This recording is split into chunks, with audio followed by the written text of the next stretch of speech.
What up, y'all? I wanted to come back at you.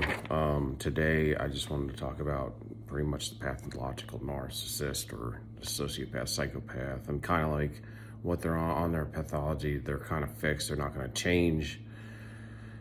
So I just wanted to go on over a little bit more about the cruddy narcissist. The cruddy narcissist today. We're going to talk to about the cruddy narcissist again.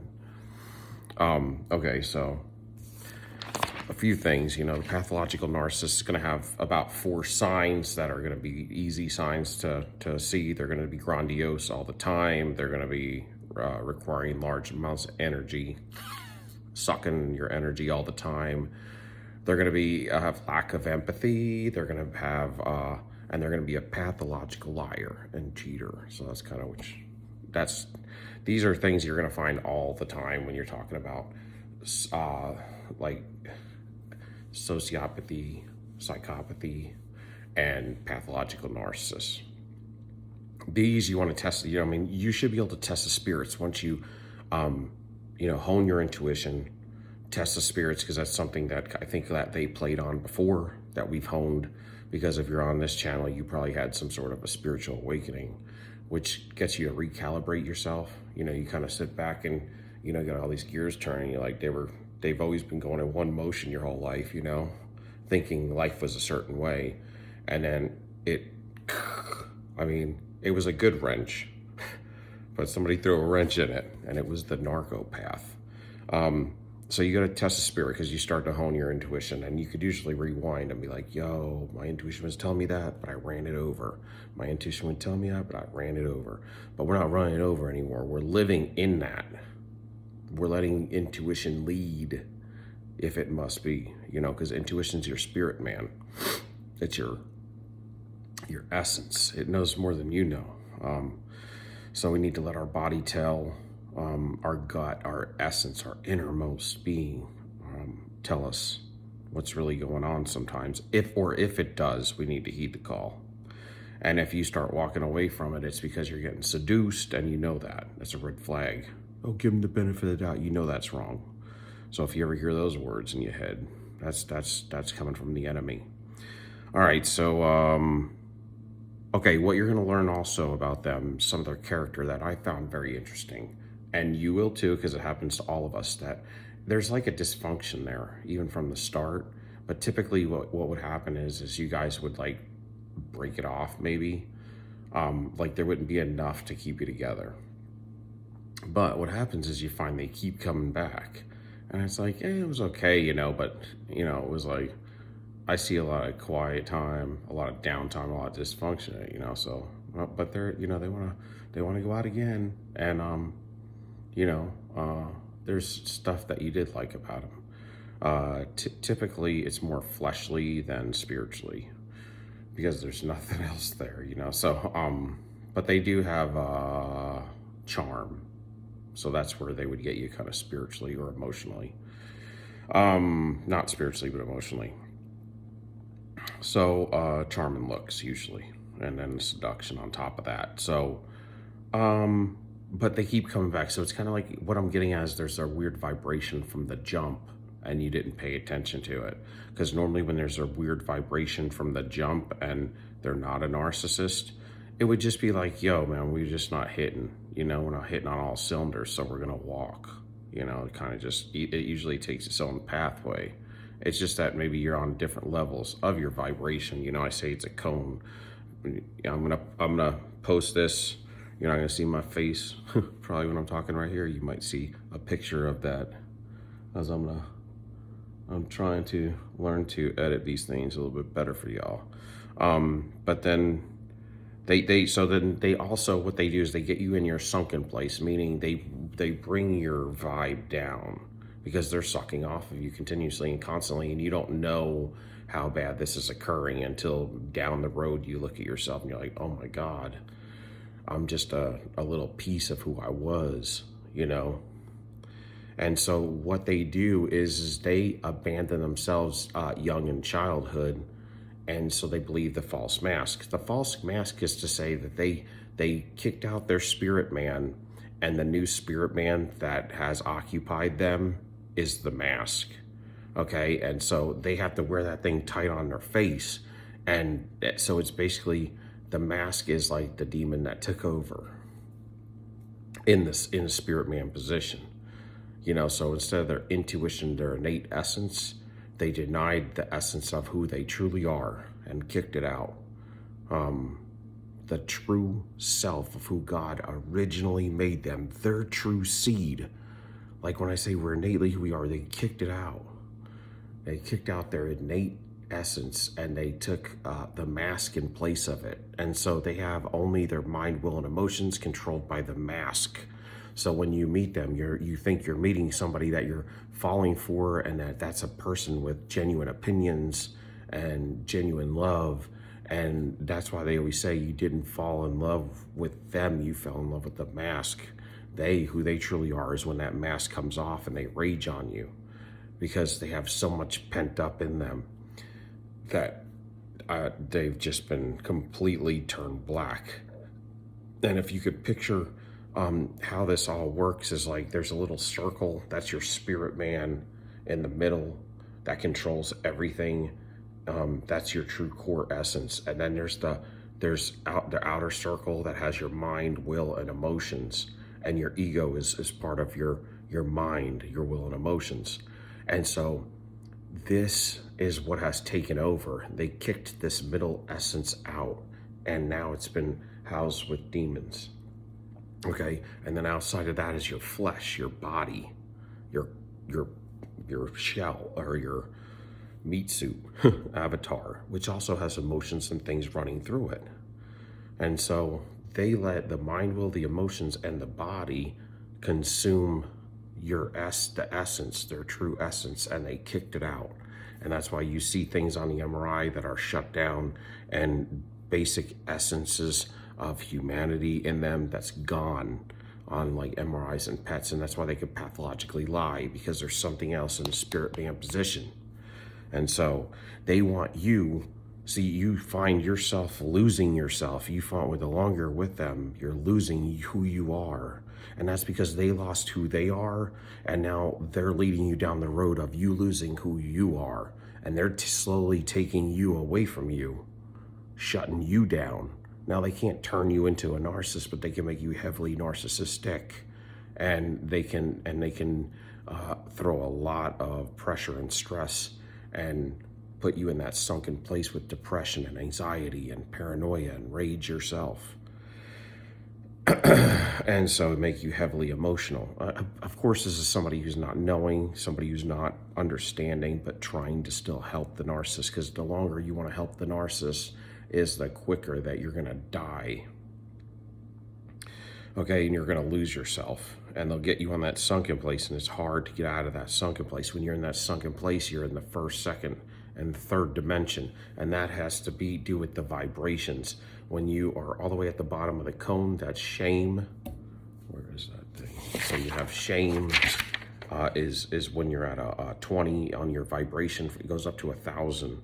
This is that Stephen Hawking's vibration scale for humanity that he made before he died, astrophysicist, which has a lot of things that I would relate to, so I'm using it because I believe it's true.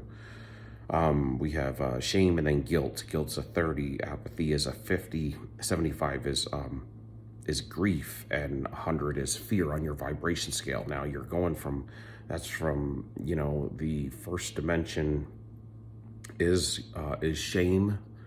That's at the lowest part. That's where the abyss is, when you're really in shame department.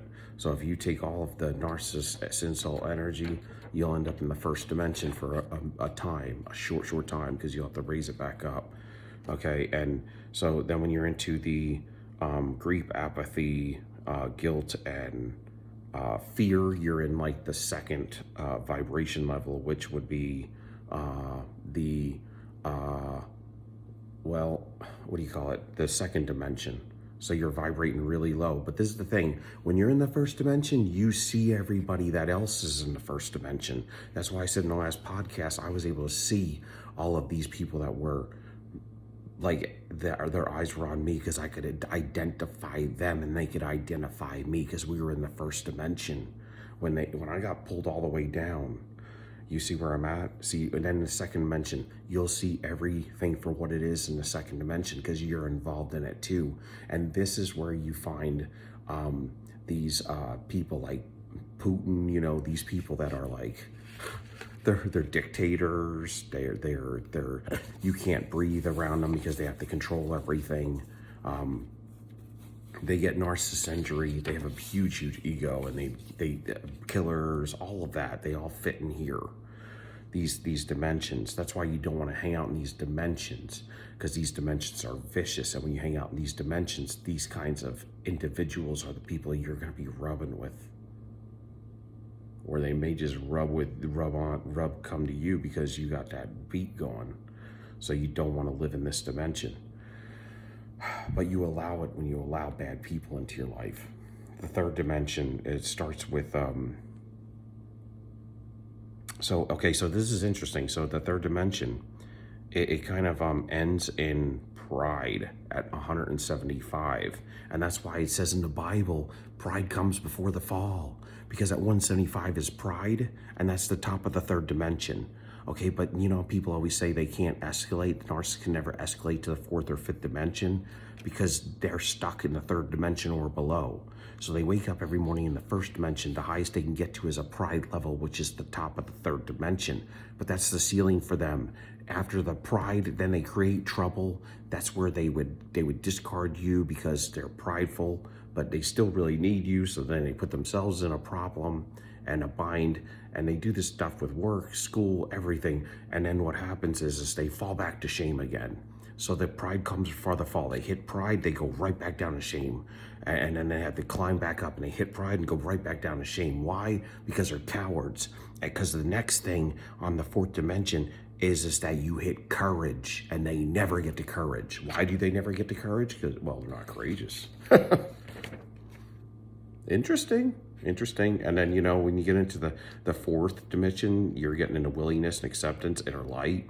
You know, fifth dimension, this is what they say we kind of escalate to when we wake up. You get inner love. And, you know, non-duality, meaning I'm present. I'm fully aware of who I am. I am running on my true authenticity. And if I'm not, I'm fixing it. I'm putting away the separateness, because sometimes we have a mask. Would you people please? You know? So we weren't trying to devise evil though. We were just trying to keep people together. And you can't do that. Walk away. But God walked away, and you need to the cruddy narcissist. All right, so the mind is their ego, and they lose their sense of self, and that's what they do. They pull you down into the first, second, third dimension. And when you're in those places, it feels like hell, because that's not where we abide, but they live there. Okay, almost done, y'all. So let's see, pride comes before the fall. They never make it to a courage place, and that's where their cycle is. That's why they have a love bomb, devalue, discard, and then a Hoover, because all they could do is go in a circle there. It doesn't matter if they advance in their career. Their character will never change. So it doesn't matter. It's futile. That's all that helps you in your next life, is you having the best character, you know, to be your true essence, to be what you say, you know, what is goodness and light, and to get it to shine brighter, and to give it to not give it to the wrong people. So that's why they're in cycles. And it goes nowhere. Remember, they say that, insanity is to do the same thing over and over and expect a different result. Who said that? Einstein? Okay, so what is that? It's interesting, right? So they have a love bomb, devalue, discard, and then what do? They re-idolize and go right back around and around and around. If you let them, they'll do it for the rest of your life. It's crazy. They're crazy. That's what it's saying. You're crazy, y'all. You're crazy, narcissist. They're egomaniacs. Have you heard that term? That's all they care about, the ego. Run them over, kill them, stab them, get them, suck them. I mean, what the fuck? You know? But they're backwards. They're like, we're spirit man driven. Well, I mean, that's what we want. I mean, we just got to build up our spirit man and let our spirit man do the ruling. But like I said, you got to feed the spirit man with goodness. So that's where we go wrong in humanity. If we don't, if we don't build it up with muscles, man, you know, you gotta build it up. If you don't build it up, you're gonna have a weak spirit man. But you have one. You have to choose to use it, and that'll get rid of any addictions that you have because you've been living maladaptive. So there's no spirit. So that's why they need so much ego and energy. That's why they're sucking so much, because that's the construct I'm talking about. That's the mask. Or the mini mask for all the different people that they know, and they put them on. If you were to see them with their new whatever supply or whatever, they're going to have a different face for them. That's why they're nothing behind the mask, because it's just the demon. You fell in love with the devil or yourself that they reflected back to you. And so, you know, that's all they do. There's nothing in there. There's nothing in there. What they have is the devil, and then they mimic you back to yourself. Everybody, whoever you are. If you're Daniel, mirror you back. If you're Anastasia, I'm going to mirror you back. You know, I'll be Daniel to you and Anastasia to you. I mean, David to you. I mean, that's how they are. There is nothing but whatever they can put on. It's crazy. Pride comes before the fall, man. They're in cycles. They can never make it to courage because they're cowards. When you're content in yourself, man, you ain't trying to control nobody. Man, you can be like, I might be like, if you keep messing with me, I might whip your ass. I mean, if it's like not a woman, but you know, like, I mean, but leave, please. You know, I mean, but other than that, I mean, it's like, get out of my way, man. I mean, I don't even want to talk to you though. But that's why they're in cycles, man. Egomania is backwards from ego, no spirit. That's why they're backwards from us, because we have a spirit man. They ride on flesh completely. We can walk into the ego and the flesh, but we want to be not living in that. I mean, you think you met, you know, your soul mate and all that crap, the soul flame, twin flame, and all they're doing is mimicking you back to yourself. So the best that you got to get out of there.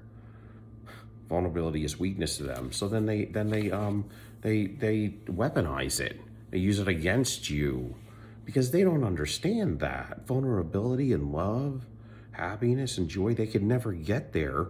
I mean, it would take courage for them to even try to get there, and they could never advance.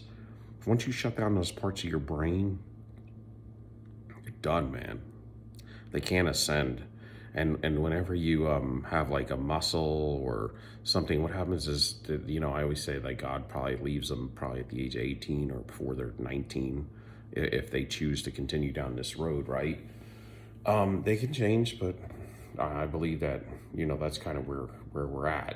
And when that happens, it's well, it's kind of like it atrophies. I don't know if you know that's a kind of term in the medical field, but it's like if you don't use muscle, or if you've had a stroke and you can't move your left arm, for instance, God forbid, it's going to weaken because you're not using it. It's just hanging there, okay? And if it continues to hang there, then let's say you get your sensation back and you're able to control it again because those vessels open back up, or through medical orchestration, they open them back up.